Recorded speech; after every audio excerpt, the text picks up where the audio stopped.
Fala pessoal, tudo bem com vocês? Nesse vídeo aqui a gente vai falar da estrutura do tecido epitelial. Esse tecido tem duas funções básicas no organismo. Ou é de revestimento das estruturas externas e internas do nosso corpo, ou então uma função glandular. Nesse vídeo aqui a gente vai tratar a respeito da função de revestimento. A função do tecido epitelial de revestimento é revestir a estrutura externa do nosso corpo, ou seja, a pele, assim como as cavidades, ductos internos. Dessa forma, então, eles protegem mecanicamente o nosso corpo. E alguns desses tecidos produzem muco, que deixa esses tecidos ligeiramente líquidos na sua região externa, facilitando o trânsito e passagem de substâncias. E das principais características desses tecidos é que as suas células são justapostas, ou seja, tem uma forte adesão entre as células vizinhas. E outra coisa, elas possuem pouca matriz extracelular, ou seja, praticamente não tem espaço entre as células vizinhas. Na face inferior desse tecido, há sempre uma lâmina ou membrana basal, que é uma malha de proteínas que separa o tecido epitelial com o tecido conectivo abaixo, que a gente denomina de tecido conjuntivo. E outra coisa importante desse tecido é que ele não possui vascularização, ou seja, o sistema circulatório, o sangue não chega no tecido epitelial. E quando vocês vão fazer a unha, cortar a cutícula, em tese a cutícula não sangra, porque ela é feita apenas de tecido epitelial. Agora, quando você faz um corte mais interno e há o sangramento, é porque nesse corte você alcançou o tecido conjuntivo abaixo, e esse sim recebe os vasos sanguíneos. Então, o tecido conjuntivo ele tem sempre a função de fornecer nutrientes e gases respiratórios para o tecido epitelial. Em relação à embriologia, o tecido epitelial pode ter várias origens. Quando a gente está na terceira semana de desenvolvimento intrauterino, é que se formam as três camadas de células, ectoderma, mesoderma e endoderma. E todas essas três vão gerar tecido epitelial. A ectoderma vai formar a superfície externa do nosso corpo, que é a epiderme, e as mucosas da boca e do nariz. A camada endodérmica vai fazer o revestimento do tubo digestório, ou seja, esôfago, estômago e intestino. Já a camada mesodérmica vai gerar todos os outros tecidos epiteliais do nosso corpo, como vasos sanguíneos, sistema genital e urinário, as membranas serosas que envolvem os órgãos internos, como por exemplo a pleura, peritônio e pericárdio, que são membranas que vão revestir então todo o nosso pulmão, os órgãos internos e o coração. Muito importante aqui é que o tecido epitelial dos vasos sanguíneos é denominado também endotélio. E o epitélio das membranas serosas, que envolvem todas essas estruturas internas, elas são denominadas mesotélio. Como eu disse anteriormente, as células do tecido epitelial são justapostas, ou seja, as células vizinhas são bem presas umas às outras. O que faz uma célula ficar grudada à outra são as interdigitações, que são dobras da membrana plasmática, e os desmossomos, que são placas de proteína que grudam uma célula à outra. É como se fosse um super bonder colando as duas células. E na base do tecido epitelial tem os hemidesmossomos, que é a mesma placa de proteína dos desmossomos que grudam o tecido epitelial à lâmina basal na sua face inferior. E como eu disse anteriormente, o tecido epitelial não recebe sangue. O sangue alcança apenas o tecido conjuntivo abaixo. Aí os nutrientes, gases respiratórios, íons, hormônios, eles são transmitidos para o tecido epitelial através de junções comunicantes, que são canais presentes na base das células epiteliais e também na sua lateral. Então, todas essas substâncias elas vão ser transmitidas célula a célula no tecido epitelial por difusão através desses canais denominados junções comunicantes. E por fim, alguns tecidos epiteliais possuem na superfície cílios, que são estruturas numerosas e curtas que servem para a movimentação de substâncias. Então, os cílios ocorrem, por exemplo, no epitélio traqueal, na tuba uterina e também no ducto do epidídimo. Bom, feita essa parte introdutória do tecido epitelial de revestimento, a gente vai ver quais são os tipos de tecidos epiteliais. Uma coisa muito importante aqui é que o tecido epitelial, gente, ele é de revestimento, ou seja, ele cobre apenas a face externa das nossas estruturas. Ou seja, o tecido epitelial ele vai apenas revestir o organismo e, no máximo, produzir muco.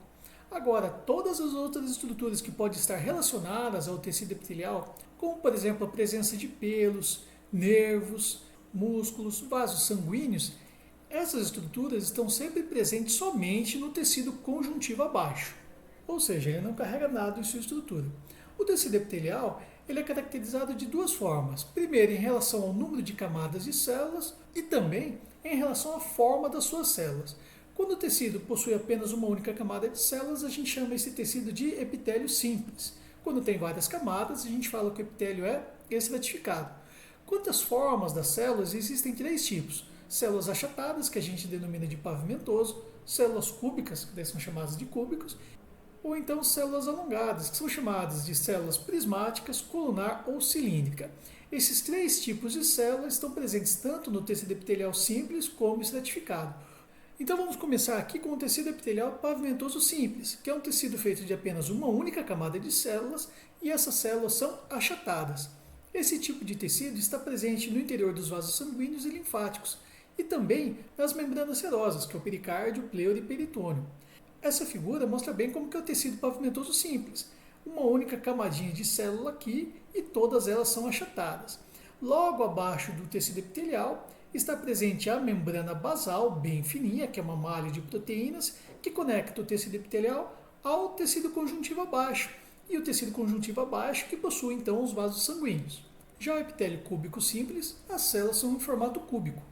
Esse tipo aqui está presente nos túbulos coletores dos rins, que são aqueles canais então que ocorre a filtração do nosso sangue. E aqui é a mesma coisa na figura, uma única camada de células, elas têm um formato parecido com um cubo, sob ela membrana basal e abaixo o tecido conjuntivo. E no tecido epitelial cilíndrico simples, as células são alongadas, elas possuem um tamanho mais alto. E o diferencial aqui muito importante é que no tecido epitelial cilíndrico existem dois tipos de células. Uma que possui a base estreita e a outra que possui uma base larga. Essas células que possuem base larga são denominadas células caliciformes e essas daqui são células produtoras de muco. Então elas são responsáveis pela produção de um muco, que é uma substância lubrificante que fica sobre a estrutura externa da célula. Isso daqui está presente aonde? No estômago, intestino delgado e na tuba uterina. A tuba uterina, além disso, ela possui cílios que servem para a locomoção dos óvulos que saem do ovário e vão até o útero feminino. Agora a gente vai entrar nos tipos de tecido epitelial estratificados, que são aqueles que possuem várias camadas de célula. Aqueles que possuem as células achatadas são chamados também de pavimentoso, e aqui existem dois tipos de tecido. O pavimentoso queratinizado, que está presente na pele, e o não queratinizado, que está presente nas nossas mucosas da boca e do nariz. Nesse tecido pavimentoso, a primeira linha de células ela tem sempre um formato cúbico, e superior a elas estão as células achatadas, que dá o nome então ao tipo de tecido. A queratina, que é uma proteína que nos protege contra a desidratação, ou seja, a perda de água para o ambiente, está presente na superfície do epitélio. As células aqui, elas morrem e todo o seu citoplasma é preenchido por queratina. Então essa parte superior é sempre feita por células mortas. Isso aqui está presente na nossa pele e na entrada do canal anal. Já o tecido não queratinizado está presente nas nossas mucosas, que é o tecido úmido que recobre a parte interna da nossa boca, o nosso nariz e também no esôfago. Então aqui da mesma forma, a primeira linha de células ela tem um formato cúbico e superior a ela estão as células achatadas. Só que aqui então não tem a proteção de queratina. E outra coisa muito importante, embora esse tecido ele seja úmido, por isso que ele é chamado de mucosa, não são essas células de tecido epitelial que produzem o muco. O muco, nesse caso, ele vai ser sempre produzido por glândulas que estão presentes aqui no tecido conjuntivo abaixo. Quando eu falei anteriormente ali da traqueia, que as suas células produziam muco, as células da traqueia são diferentes. Ela tem essas células caliciformes, que essas sim são produtoras de muco. Então aqui nesse caso, não tendo células caliciformes, essas células aqui não produzem o muco, tá bom? Essa figura aqui é um corte histológico da mucosa do esôfago, mas também serve para a mucosa oral, nasal e vaginal. E veja bem, ó, o tecido epitelial é apenas essa parte vermelhinha aqui na borda, e as glândulas que produzem o muco estão bem atrás no tecido conjuntivo. Então, quando você está de ressaca e a sua boca está seca porque você tomou muita cerveja, não é o epitélio que parou de produzir o muco, e sim as glândulas salivares que estão lá no tecido conjuntivo atrás dele. Beleza? Já o tecido epitelial estratificado cúbico possui duas camadas de células nesse formato cúbico, e isso daqui está presente nas glândulas sudoríparas. E o epitélio estratificado prismático possui várias camadas de célula. As primeiras linhas de célula possuem um formato cúbico e aqui na última camada que são as células prismáticas. E esse é um exemplo de tecido que recobre a nossa conjuntiva, a membrana do olho. Quando você fica com conjuntivite, ela fica totalmente vermelha e coçando pra caramba. Para finalizar aqui a parte de tecido estratificado, tem o tecido de transição, que é um específico da bexiga. E ela recebe esse nome de transição porque as células possuem duas formas, cúbica ou então achatada. Cúbica é quando a bexiga está relaxada, não tem nada ali dentro. Agora, quando você começa a acumular urina na sua bexiga, a bexiga ela estica. Então, as células ficam esticadas e elas adquirem então aquela forma pavimentosa. Esse tecido aqui ele também é chamado de urotélio, ou seja, os tecidos que revestem as vias urinárias. Bom, então eu falei para vocês o tecido epitelial simples e estratificado. E graças a Deus, para a gente encerrar nossa aula aqui, tem o tecido epitelial pseudoestratificado. E esse tecido aqui ele ocorre na nossa árvore respiratória, que é a traqueia, os brônquios, os bronquíolos e também na cavidade nasal. Esse nome pseudoestratificado é o seguinte, é que esse tecido ele é composto de apenas uma única camada de células, só que parecem que são várias camadas por conta dos diferentes posicionamentos dos seus núcleos. Então, o que acontece? A gente tem somente uma única camada de células alongadas, só que como os núcleos estão em várias posições, dá a impressão que são várias camadas de células. É só olhar aqui nessas duas figuras. O importante aqui também, gente, é que nesse caso estão presentes as células caliciformes, que são aquelas células produtoras de muco. Então vejam bem, gente, de todos os tipos de tecidos epiteliais que eu passei para vocês hoje, os únicos tecidos capazes de produzir o seu próprio muco são aqueles que possuem as células caliciformes. Esse nome significa células em forma de taça de vinho, que são aquelas células altas cuja base é mais larga.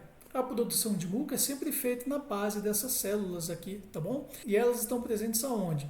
No tecido epitelial simples prismático, que está lá no estômago, intestino delgado e tubo uterina, e também no tecido epitelial pseudoestratificado, que está na árvore respiratória.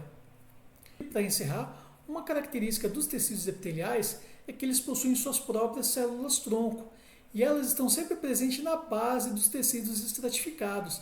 Essas células-tronco são capazes de produzir muitas mitoses para ver a reparação, substituição de todo o conjunto de células do tecido epitelial.